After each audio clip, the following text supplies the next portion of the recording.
여러분이 알고 있는 그리스 신화 속 신들은 대부분 사이코패스입니다. 아버지가 자식을 산채로 삼키고 아들이 아버지의 성기를 잘라버리고 남편이 바람피워서 낳은 자식을 아내가 평생 괴롭히는 이야기들이죠. 그런데 이게 전부 실제로 고대 그리스인들이 믿었던 신들의 이야기입니다. 오늘날 우리가 아는 수많은 브랜드와 기업 이름들이 여기서 나왔어요. 나이키, 아마존, 트로이, 아폴로 프로젝트까지, 심지어 심리학 용어인 오이디푸스 콤플렉스나 나르시시즘도 전부 그리스 신화에서 따온 겁니다. 이 신화가 3000년이 지난 지금까지도 영향을 미치고 있는 이유가 뭘까요? 답은 간단합니다. 그리스 신화는 인간의 가장 솔직한 욕망과 추악함을 신이라는 존재에게 투영시킨 이야기거든요. 질투, 복수, 욕망, 배신, 우리가 숨기고 싶어하는 모든 감정들이 신들의 이야기 속에 적나라하게 드러나 있습니다. 그래서 오늘은 이 막장 드라마 같은 그리스 신화의 핵심만 빠르게 정리해드리려고 합니다. 세상이 어떻게 시작됐고 신들이 어떻게 권력을 차지했으며 왜 이렇게 막장으로 살았는지 말이죠. 자, 그럼 태초로 돌아가 보겠습니다. 세상이 시작되기 전에는 아무것도 없었습니다. 빛도 없고 어둠도 없고 시간도 없는 그냥 텅 빈 공간이었죠. 그리스인들은 이걸 카오스라고 불렀어요. 혼돈 그 자체였습니다. 그런데 이 혼돈 속에서 갑자기 뭔가가 나타나기 시작합니다. 첫 번째로 등장한 건 가이아, 즉 대지였어요. 땅 그 자체가 의식을 가진 존재로 태어난 겁니다. 그 다음에는 에로스가 나타났는데 이건 사랑 또는 욕망을 의미합니다. 가이아는 혼자서 우라노스를 낳았습니다. 우라노스는 하늘이죠. 그리고 가이아와 우라노스가 결합해서 자식들을 낳기 시작하는데 이게 바로 타이탄들입니다. 여기서부터 문제가 시작돼요. 우라노스는 자기 자식들이 마음에 안 들었습니다. 특히 외눈박이 거인인 키클롭스와 손이 100개 달린 헤카톤케이르가 너무 흉측해 보였던 거죠. 그래서 우라노스는 이 자식들을 땅 깊숙한 곳 타르타로스라는 지옥에 가둬버렸습니다. 가이아는 분노했어요.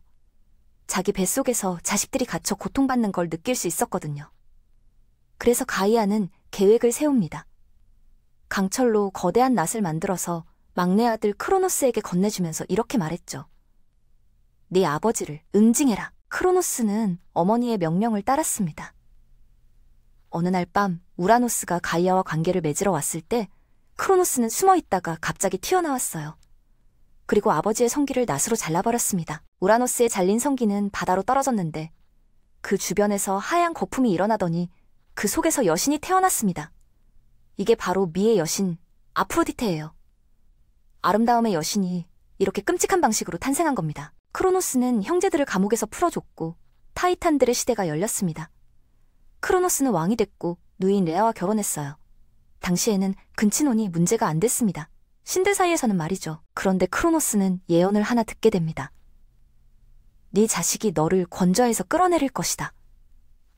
크로노스는 아버지를 배신한 자신의 과거를 떠올렸고 같은 일이 자신에게도 일어날까봐 두려워했죠. 그래서 크로노스가 내린 결정이 뭐였을까요? 자식이 태어나는 즉시 통째로 삼켜버리는 거였습니다.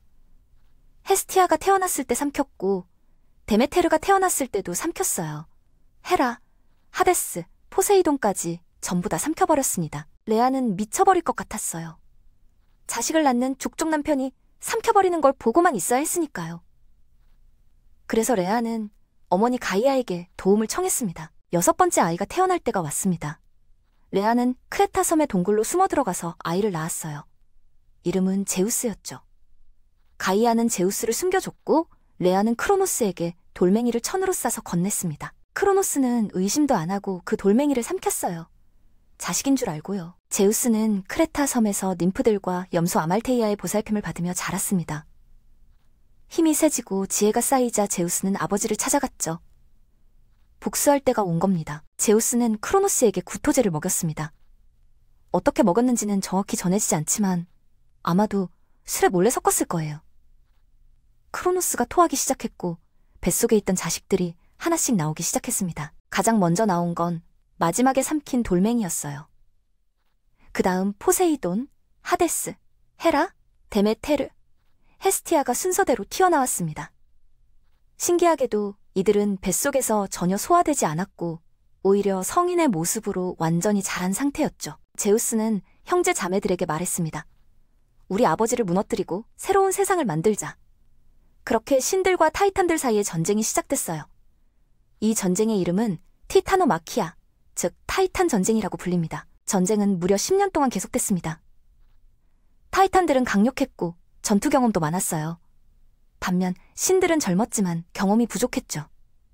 전쟁은 교착 상태에 빠졌습니다. 제우스는 전략을 바꿔야 한다고 판단했어요. 그래서 타르타로스로 내려가서 우라노스가 가뒀던 키클롭스와 헤카톤케이르를 풀어줬습니다. 이들은 수백 년 동안 감옥에 갇혀 있었기 때문에 크로노스를 증오하고 있었죠. 키클롭스들은 대장장이었습니다. 그들은 감사의 표시로 신들에게 무기를 만들어줬어요. 제우스에게는 번개를 만들어줬고 포세이돈에게는 삼지창을, 하데스에게는 투구를 선물했습니다. 이 투구를 쓰면 모습이 보이지 않게 됐죠. 헤카톤케이르는 손이 100개 달린 거인들이었는데 이들은 동시에 100개의 바위를 던질 수 있었습니다.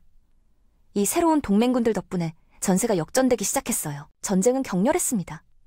제우스가 번개를 던지면 하늘이 갈라졌고 포세이돈이 삼지창을 휘두르면 바다가 솟아올랐어요. 헤카톤케이르가 바위를 던지면 산이 무너졌죠. 결국 타이탄들은 패배했습니다. 크로노스와 타이탄들은 타르타로스 깊은 곳에 갇혔어요. 아이러니하게도 크로노스가 자기 자식들을 가뒀던 그 지옥에 본인이 갇힌 겁니다. 헤카톤케이르가 간수가 되어 타이탄들이 절대 탈출하지 못하도록 지켰죠. 전쟁이 끝나자 제우스와 형제들은 세상을 나눠 가져야 했습니다. 그들은 제비뽑기로 결정하기로 했어요. 제우스는 하늘을, 포세이돈은 바다를, 하데스는 지하 세계를 차지하게 됐습니다. 제우스는 하늘의 신이자 모든 신들의 왕이 됐어요. 그는 올림포스 산 꼭대기에 궁전을 지었습니다. 이곳이 바로 신들이 사는 올림포스 신전이죠. 제우스의 상징은 번개와 독수리였습니다. 제우스는 날씨를 관장했어요. 기분이 좋으면 맑은 날씨가 계속됐고 화가 나면 번개가 치고 폭풍이 몰아쳤죠. 그래서 고대 그리스인들은 항상 제우스의 눈치를 봐야 했습니다. 제우스는 또한 손님과 가정의 보호자이기도 했어요. 낯선 사람을 환대하는 건 제우스를 기쁘게 하는 일이었고 손님을 함부로 대하면 제우스의 분노를 샀습니다. 그래서 그리스인들은 손님 접대를 매우 중요하게 여겼죠. 포세이돈은 바다의 신이 됐습니다. 그는 올림포스에도 궁전이 있었지만 대부분의 시간을 바닷속 궁전에서 보냈어요. 그의 삼지창은 엄청난 힘을 가지고 있어서 땅을 내리치면 지진이 일어났습니다. 선원들은 항해를 시작하기 전에 반드시 포세이돈에게 제물을 바쳤어요. 만약 제물이 충분하지 않거나 포세이돈의 기분을 상하게 하면 배는 폭풍을 만나거나 괴물의 공격을 받았습니다. 포세이돈은 말의 신이기도 했습니다. 전설에 따르면 포세이돈이 최초의 말을 창조했다고 해요. 고대 그리스에서 말은 매우 귀중한 동물이었기 때문에 포세이돈은 엄청난 존경을 받았죠. 하데스는 죽음의 신이 됐습니다. 정확히는 저승의 왕이죠. 많은 사람들이 하데스를 악한 신으로 생각하는데 사실 지 않아요. 하데스는 그저 죽은 자들의 세계를 관리하는 역할이었을 뿐입니다. 저승으로 가는 길은 험했어요. 먼저 스틱스 강이라는 죽음의 강을 건너야 했습니다. 이 강을 건너려면 벳사공 카론에게 돈을 내야 했죠. 그래서 그리스인들은 죽은 사람의 눈 위에 동전을 올려놓았어요. 벳삭스로 쓰라고요. 만약 돈이 없으면 영혼은 100년 동안 강가를 헤매야 했습니다. 그제야 카론이 공짜로 태워줬죠. 강을 건너면 케르베로스라는 개가 문을 지키고 있었어요. 머리가 3개 달린 거대한 개였는데 죽은 자가 다시 살아 돌아가지 못하도록 막는 게 임무였습니다. 저승에 도착한 영혼은 3명의 재판관 앞에 서게 됩니다. 이들은 영혼이 생전에 어떻게 살았는지 판단해서 갈 곳을 정했어요. 선택지는 3가지였습니다. 첫 번째는 엘리시움이었어요. 천국 같은 곳이었죠. 영웅, 반신, 그리고 특별히 선한 삶을 산 사람들이 가는 곳입니다. 여기서는 영원히 행복하게 지낼 수 있었어요. 두 번째는 아스포델 초원이었습니다. 대부분의 평범한 사람들이 가는 곳이죠. 특별히 좋지도 나쁘지도 않은 그냥 흐릿하게 존재만 하는 곳이었어요. 지루하지만 고통은 없었습니다. 세 번째는 타르타로스였어요. 지옥이죠. 신들에게 죄를 지었거나 끔찍한 범죄를 저지른 사람들이 가는 곳입니다. 여기서는 영원히 고문을 받았어요. 탈출은 절대 불가능했죠. 제우스는 왕이 됐지만 혼자였습니다. 그래서 누나인 헤라와 결혼했어요. 헤라는 결혼과 여성의 수호신이 됐고 신들의 여왕 자리에 올랐죠. 헤라와 제우스 사이에서 2 아들이 태어났습니다. 아레스와 헤파이스토스였어요. 아레스는 전쟁의 신이었습니다. 그런데 그리스인들은 아레스를 별로 좋아하지 않았어요. 왜냐하면 아레스가 상징하는 건 전략적인 전쟁이 아니라 그냥 무식한 폭력과 사륙이었거든요. 잔인하고 피에 굶주린 신이었죠. 헤파이스토스는 대장장이의 신이었습니다. 그런데 이 신은 태어날 때부터 문제가 있었어요. 다리를 절었거든요. 헤라는 완벽하지 못한 아들이 창피했습니다. 그래서 헤라는 갓난아기였던 헤파이스토스를 올림포스 산에서 바다로 던져버렸어요. 헤파이스토스는 기적적으로 살아남았습니다. 바다의 여신 테티스가 그를 구해줬고 바닷속에서 키워줬죠. 헤파이스토스는 성장하면서 놀라운 대장장이 실력을 갖추게 됐어요. 그는 신들의 무기와 궁전을 만드는 장인이 됐습니다. 나중에 헤라는 헤파이스토스와 화해하려고 했어요. 미안하다는 표시로 아프로디테와 결혼시켜줬죠. 아프로디테는 미의 여신이었는데 사실 이 결혼은 아프로디테한테는 벌이나 다름없었습니다. 아프로디테는 사랑과 미의 여신이었어요. 모든 신과 인간을 매혹시킬 수 있는 힘을 가지고 있었죠. 그런데 이 여신은 남편을 전혀 사랑하지 않았습니다. 대신 아레스와 바람을 피웠어요. 헤파이스토스가 일하러 나간 사이 아프로디테와 아레스는 몰래 만났습니다. 그런데 어느 날 헤파이스토스가 이 사실을 알게 됐어요. 그는 복수를 계획했습니다. 헤파이스토스는 보이지 않는 그물을 만들었어요. 그리고 그 그물을 침대 위에 설치했죠. 그는 아내에게 며칠 동안 출장을 간다고 말하고는 숨어서 지켜봤습니다. 예상대로 아레스가 찾아왔어요. 둘이 침대에 눕자마자 그물이 작동했습니다. 아프로디테와 아레스는 알몸으로 그물에 갇혀서 꼼짝도 할 수 없게 됐죠. 헤파이스토스는 모든 신들을 불러 모았습니다. 신들이 와서 이 광경을 보고는 폭소를 터뜨렸어요. 전쟁의 신과 미의 여신이 알몸으로 그물에 갇힌 채 꼼짝 못하는 모습이었으니까요. 포세이돈이 간신히 중재해서 둘을 풀어줬지만 이 사건은 올림포스에서 오랫동안 웃음거리가 됐습니다. 제우스는 헤라와 결혼했지만 전혀 성실한 남편이 아니었어요. 오히려 그리스 신화에서 가장 바람둥이로 유명했죠. 제우스는 수많은 여신들 및 인간 여성들과 관계를 맺었습니다. 제우스의 바람 목록은 끝이 없어요. 메티스라는 지혜의 여신과의 사이에서 아테나가 태어났고, 레토와의 사이에서 아폴론과 아르테미스가, 마이아와의 사이에서 헤르메스가 태어났죠. 심지어 인간 여성들과의 사이에서도 수많은 자식을 낳았습니다. 헤라는 미쳐버릴 지경이었어요. 남편이 바람을 피울 때마다 헤라는 복수를 했는데 문제는 제우스를 직접 공격할 수 없다는 거였죠.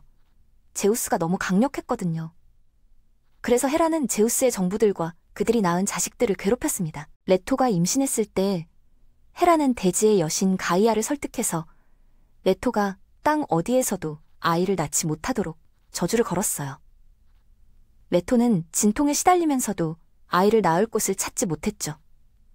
결국 떠다니는 섬 델로스에서 겨우 출산할 수 있었습니다. 이오라는 여성은 더 비참했어요. 제우스가 이오와 바람을 피우자 헤라가 그녀를 암소로 변신시켜버렸습니다.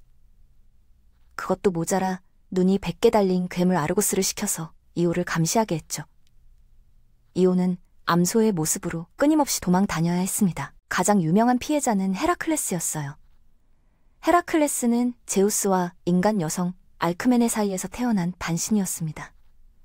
헤라는 갓난아기였던 헤라클레스를 죽이려고 독사 2마리를 요람에 보냈어요. 그런데 헤라클레스는 맨손으로 그 뱀들을 목 졸라 죽였습니다.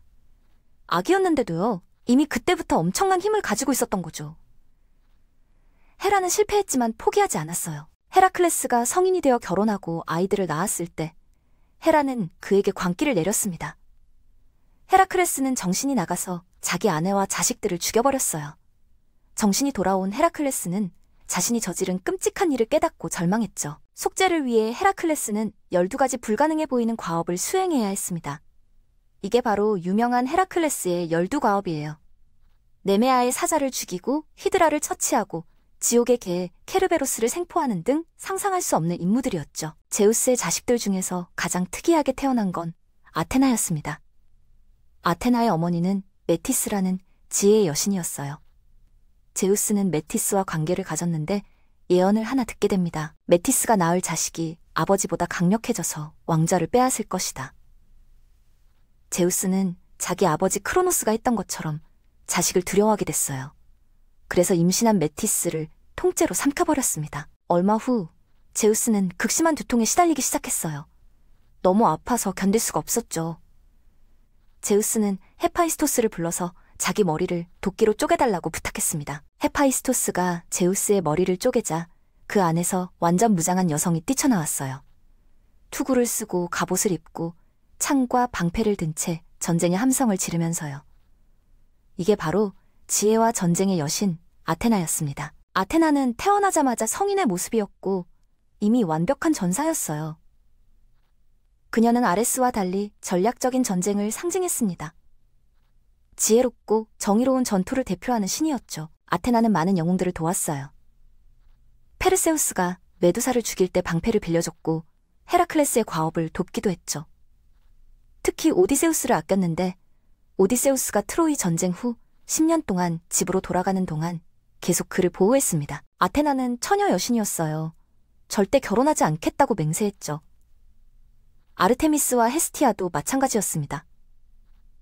이 세 여신은 영원한 처녀로 남기로 선택한 신들이었어요. 아테나는 아테네의 수호신이 됐습니다. 그런데 이 도시를 차지하기 위해서는 경쟁자가 있었어요. 바로 포세이돈이었죠. 둘 다 이 도시의 수호신이 되고 싶어 했습니다. 신들은 공정한 경쟁을 제안했어요. 누가 도시 사람들에게 더 좋은 선물을 주느냐로 승부를 가리자는 거였죠. 포세이돈이 먼저 나섰습니다. 그는 삼지창으로 땅을 내리쳤고 그곳에서 샘물이 솟아올랐어요. 그런데 문제가 있었습니다. 포세이돈이 만든 샘물은 바닷물이었던 거죠. 짠물이라 마실 수도 없고 농사에도 쓸 수 없었어요. 그냥 쓸모없는 선물이었습니다. 아테나의 차례가 왔습니다. 아테나는 땅을 밟았고 그곳에서 나무 한 그루가 자라났어요. 올리브 나무였죠. 올리브는 먹을 수도 있고 기름을 짜서 등불을 밝힐 수도 있고 목재로도 쓸 수 있었습니다. 사람들은 당연히 아테나의 선물이 더 낫다고 판단했어요. 도시는 아테나의 이름을 따서 아테네라고 부르게 됐습니다. 포세이돈은 화가 나서 아테네 지역에 가뭄을 내리기도 했지만 결국 받아들여야 했죠. 아테네 사람들은 아테나를 기리기 위해 아크로폴리스 언덕에 거대한 신전을 지었습니다. 이게 바로 파르테노 신전이에요. 파르테네라는 이름은 처녀라는 뜻의 파르테노스에서 왔죠. 아테나가 영원한 처녀 여신이었으니까요. 아테나와 함께 처녀 여신 서약을 한 신이 또 있었습니다. 바로 아르테미스예요. 아르테미스는 사냥과 달의 여신이었어요.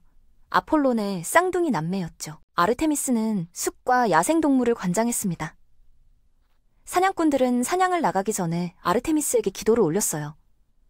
그런데 아르테미스는 자신의 순결을 매우 중요하게 여겼고 이를 지키는 데 광적이었습니다. 악타이온이라는 사냥꾼이 있었어요. 어느 날 그는 숲속을 걷다가 우연히 개울을 발견했습니다. 그곳에서 목욕을 하고 있는 여인이 보였죠. 바로 아르테미스였어요. 악타이온은 그냥 실수로 본 거였습니다. 일부러 엿본 것도 아니었죠.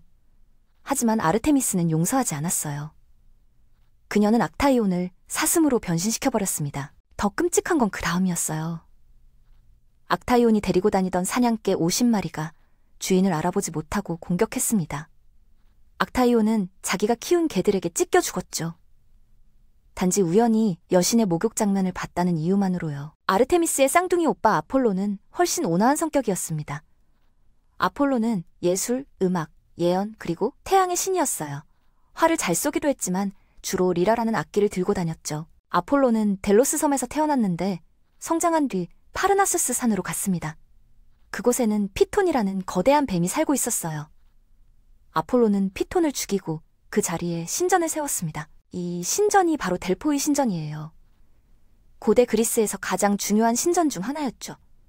여기에는 무녀가 있었는데 이 무녀를 통해 아폴론이 예언을 전달한다고 믿었습니다. 사람들은 중요한 결정을 내리기 전에 델포이 신전을 찾아와서 신탁을 구했어요. 왕들은 전쟁을 시작할지 말지 물어봤고 장군들은 전투 계획을 세우기 전에 조언을 구했죠. 델포이의 신탁은 그리스 역사에 엄청난 영향을 미쳤습니다. 헤르메스는 전령의 신이었어요. 날개 달린 샌들과 모자를 쓰고 빠르게 날아다니면서 신들의 메시지를 전달했죠.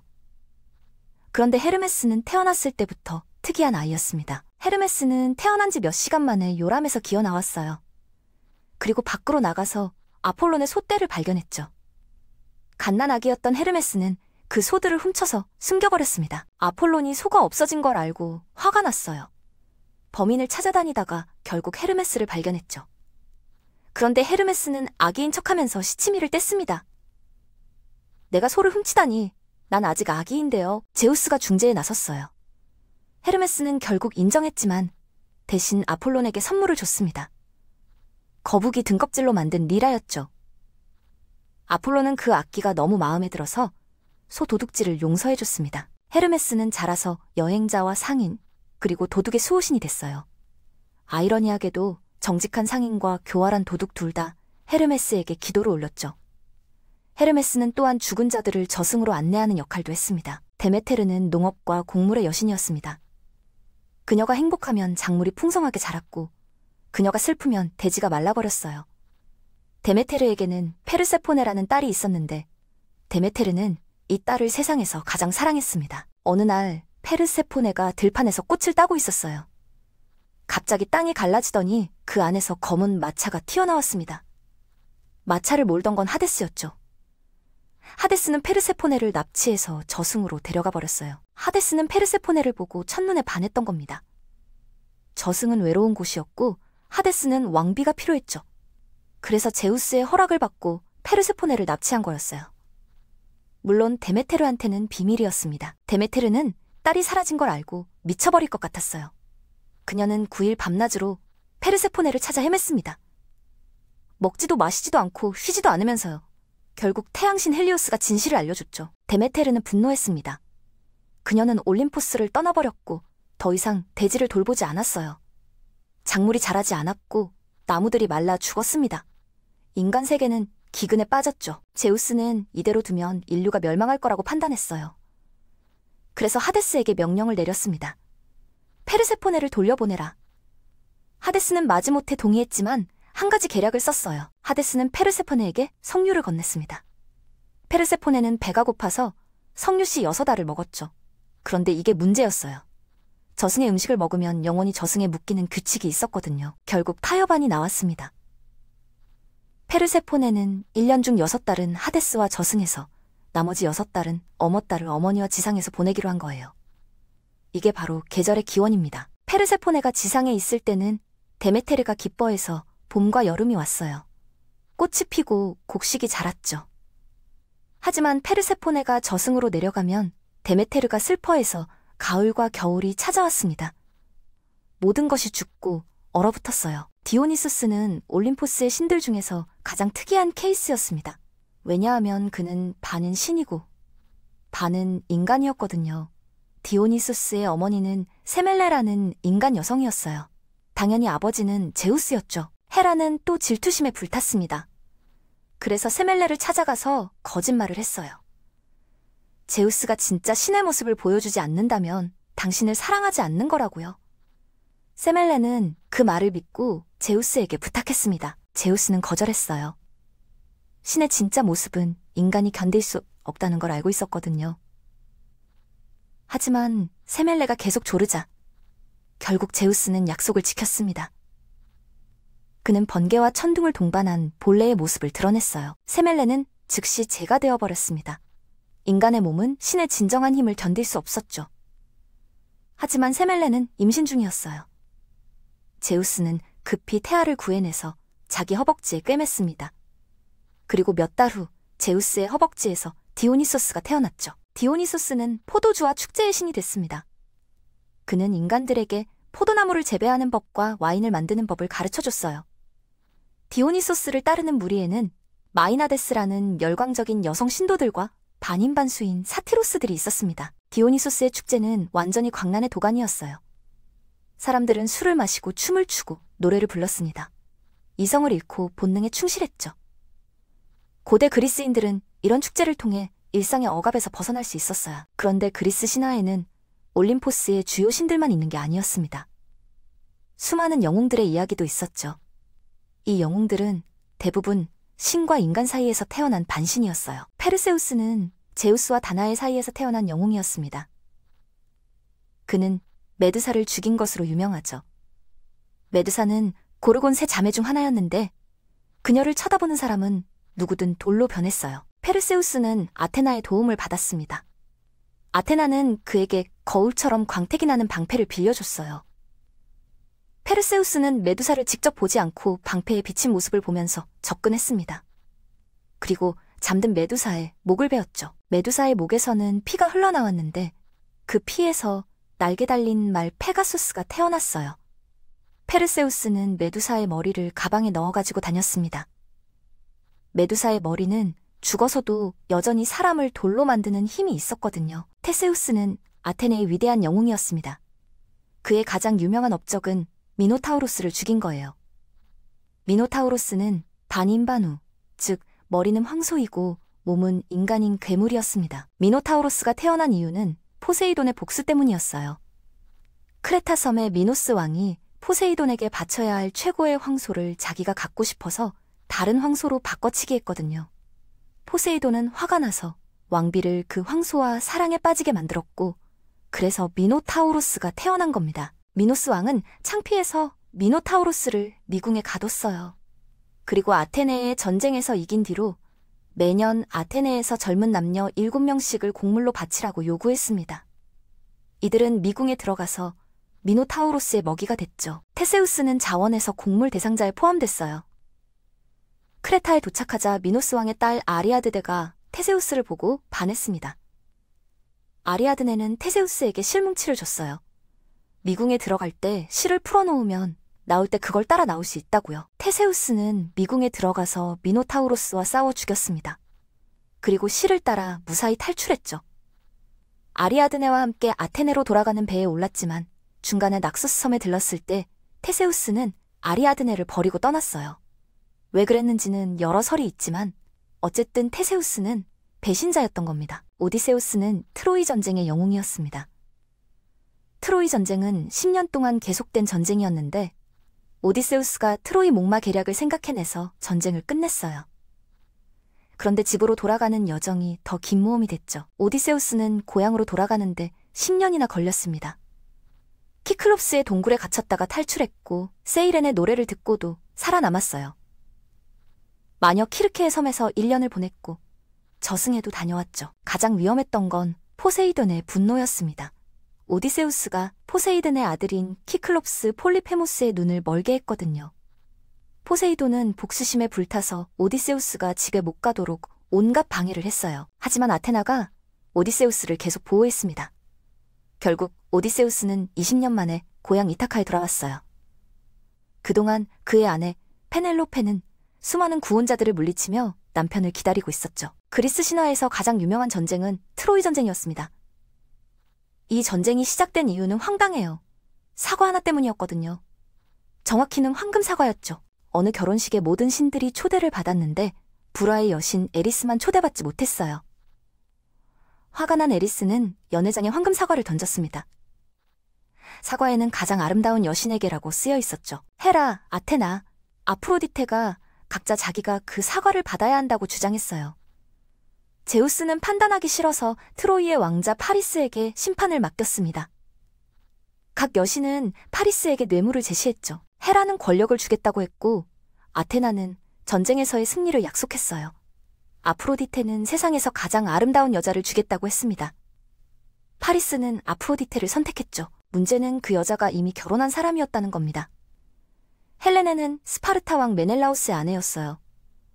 아프로디테는 헬레네가 파리스와 사랑에 빠지도록 마법을 걸었고 헬레네는 남편을 버리고 파리스를 따라 트로이로 갔습니다. 메넬라우스는 분노했습니다. 자기 아내를 빼앗긴 거잖아요. 그는 형인 아가멤논에게 도움을 청했어요. 아가멤논은 그리스의 모든 왕들과 영웅들을 소집했습니다. 천척의 배에 수만 명의 전사를 태우고 트로이로 향했죠. 트로이 전쟁은 10년 동안 계속됐습니다. 그리스의 최고 전사 아킬레우스가 있었지만 트로이에는 헥토르가 있었어요. 양쪽 다 신들의 도움을 받았죠. 아프로디테와 아폴로는 트로이 편이었고 아테나와 헤라는 그리스 편이었습니다. 전쟁의 전환점은 아킬레우스의 분노였어요. 아가멤논이 아킬레우스의 전리품을 빼앗자 아킬레우스는 화가 나서 싸움을 거부했습니다. 아킬레우스가 빠지자 그리스군은 계속 패배했죠. 아킬레우스의 친구 파트로클로스가 대신 싸우러 나갔어요. 그는 아킬레우스의 갑옷을 입고 전장에 나섰지만 헥토르에게 죽임을 당했습니다. 아킬레우스는 친구의 죽음에 미쳐버렸어요. 아킬레우스는 다시 전장으로 돌아왔습니다. 그의 어머니 테티스가 헤파이스토스에게 부탁해서 새로운 갑옷과 방패를 만들어줬죠. 아킬레우스는 헥토르를 찾아내서 1대1 결투 끝에 죽였습니다. 그리고 헥토르의 시신을 전차에 묶어 끌고 다니면서 모욕했어요. 하지만 아킬레우스도 얼마 못 가 죽었습니다. 파리스가 쏜 화살이 아킬레우스의 발뒤꿈치를 맞췄거든요. 아킬레우스의 어머니는 아들을 불사신으로 만들기 위해 어렸을 때 스틱스 강물에 담갔었어요. 그런데 발뒤꿈치를 잡고 담갔기 때문에 그 부분만 약점으로 남았던 겁니다. 전쟁은 교착 상태에 빠졌어요. 트로이의 성벽은 너무 견고해서 그리스군이 함락시킬 수가 없었습니다. 그때 오디세우스가 계략을 생각해냈죠. 바로 트로이 목마였습니다. 그리스군은 거대한 나무말을 만들었어요. 그리고 그 안에 정예 전사들을 숨겼습니다. 나머지 군대는 철수하는 척하면서 배를 타고 멀리 떨어진 섬으로 숨었죠. 트로이 사람들은 그리스군이 포기하고 떠났다고 생각했어요. 그리고 해변에 남겨진 거대한 목마를 발견했습니다. 일부 사람들은 의심했지만 대부분은 이게 신에게 바치는 선물이라고 믿었죠. 트로이 사람들은 목마를 성 안으로 끌고 들어갔습니다.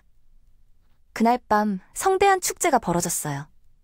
모두가 술을 마시고 춤을 추며 전쟁이 끝난 걸 축하했죠. 그리고 지쳐서 잠들었습니다. 한밤중에 목마 안에 숨어있던 그리스 전사들이 나왔어요. 그들은 성문을 열었고 숨어있던 그리스 군대가 몰려 들어왔습니다. 트로이는 하룻밤 만에 함락됐죠. 도시는 불탔고 남자들은 죽임을 당했으며 여자들은 노예가 됐어요. 이렇게 황금사과 하나 때문에 시작된 전쟁이 두 나라를 완전히 파괴시켰습니다.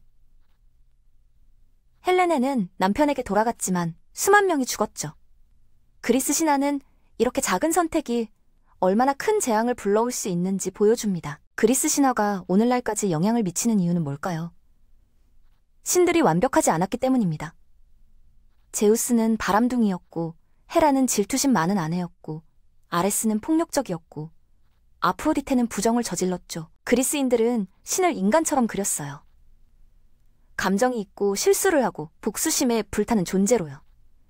신들도 인간과 똑같이 사랑하고 미워하고 질투했습니다. 완벽한 존재가 아니라 그냥 엄청난 힘을 가진 인간이었던 거죠. 이게 바로 그리스 신화가 공감을 불러일으키는 이유예요.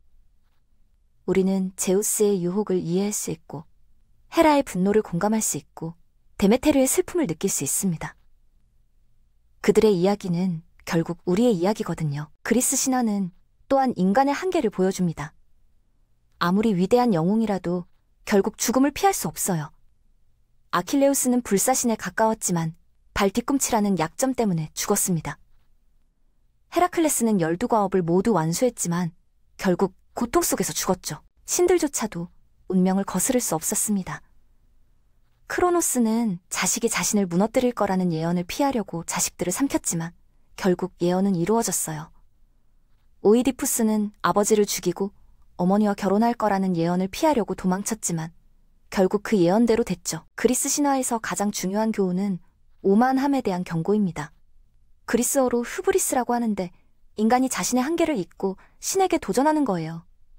이카로스가 태양에 너무 가까이 날아가려다 추락한 것처럼요. 아라크네는 직조 실력이 뛰어난 여인이었는데 자신이 아테나보다 낫다고 자랑했어요. 아테나와 대결을 벌여서 이기기까지 했죠. 하지만 아테나는 화가 나서 아라크네를 거미로 변신시켜버렸습니다. 영원히 실을 짜야 하는 운명을 준 거예요. 니오베는 7 아들과 7 딸을 둔 왕비였습니다. 그녀는 레토보다 자신이 낫다고 자랑했어요. 레토는 아이가 둘밖에 없잖냐고요. 그러자 레토의 자식인 아폴론과 아르테미스가 니오베의 자식 14명을 전부 죽여버렸습니다. 시시포스는 죽음의 신을 속여서 영원히 살려고 했어요. 결국 신들에게 잡혀서 타르타로스에 떨어졌죠. 그의 형벌은 바위를 산꼭대기까지 굴려 올리는 거였는데 바위가 정상에 거의 도달하면 다시 아래로 굴러떨어졌어요. 영원히 반복되는 무의미한 노동이었습니다. 탄탈로스는 신들의 총애를 받던 왕이었어요. 그런데 그는 신들을 시험해보기로 했습니다. 자기 아들을 죽여서 요리해 신들에게 대접한 거예요. 신들은 당연히 알아차렸고 탄탈로스를 타르타로스에 가뒀죠. 탄탈로스의 형벌은 더 잔인했습니다. 그는 물속에 목까지 잠긴 채 서 있어야 했는데 물을 마시려고 하면 물이 사라졌어요. 머리 위에는 과일나무 가지가 있었는데 과일을 따려고 하면 바람이 불어 가지가 멀어졌죠. 영원한 갈증과 배고픔 속에 살아야 했습니다. 프로메테우스는 인간에게 불을 훔쳐다 준 타이탄이었어요. 제우스는 화가 나서 프로메테우스를 산에 묶어놓고 독수리가 매일 그의 간을 쪼아먹도록 했습니다. 간은 밤에 재생됐고 다음날 다시 독수리가 와서 먹었죠. 이게 영원히 반복됐어요. 이런 이야기들이 주는 메시지는 명확합니다. 인간은 자신의 자리를 알아야 한다는 거예요. 아무리 뛰어나도 신에게 도전해서는 안 되고 아무리 영리해도 운명을 속일 수 없다는 겁니다. 그리스 신화는 3000년 전에 만들어졌지만 여전히 살아있습니다. 영화, 소설, 게임, 브랜드 이름까지 우리 주변 곳곳에서 그리스 신화를 만날 수 있어요. 나이키 운동화는 승리의 여신 니케에서 따왔고 아마존은 전사 여인들의 부족 이름이고 트로이는 그 유명한 전쟁의 도시죠. 심리학 용어도 그리스 신화에서 왔어요. 오이디푸스, 콤플렉스, 나르시시즘, 에로스, 타나토스 전부 그리스 신화 속 인물이나 개념들입니다. 우리가 쓰는 언어 자체가 그리스 신화로 가득 차 있는 거예요. 왜일까요? 그리스 신화가 다루는 주제가 영원하기 때문입니다. 사랑, 질투, 복수, 야망, 교만, 운명 이런 것들은 3000년 전이나 지금이나 똑같아요. 인간의 본질은 변하지 않았거든요. 제우스가 바람을 피우고 헤라가 질투하는 이야기는 오늘날 드라마와 다를 게 없습니다. 아킬레우스가 친구의 죽음에 분노하는 모습은 복수 영화의 주인공과 같아요. 오디세우스가 집으로 돌아가려고 고군분투하는 건 모든 이상가족의 이야기죠. 그리스 신화는 인간을 있는 그대로 보여줍니다. 추악한 면도, 아름다운 면도, 비겁한 면도, 용감한 면도 전부 다요. 신들조차 완벽하지 않았다는 걸 인정함으로써 오히려 더 현실적이고 공감 가능한 이야기가 됐어요. 그래서 그리스 신화는 앞으로도 계속 전해질 겁니다. 새로운 세대가 새로운 방식으로 해석하고 재창조하면서요. 결국 그리스 신화는 신들에 관한 이야기가 아니라 우리 자신에 관한 이야기니까요.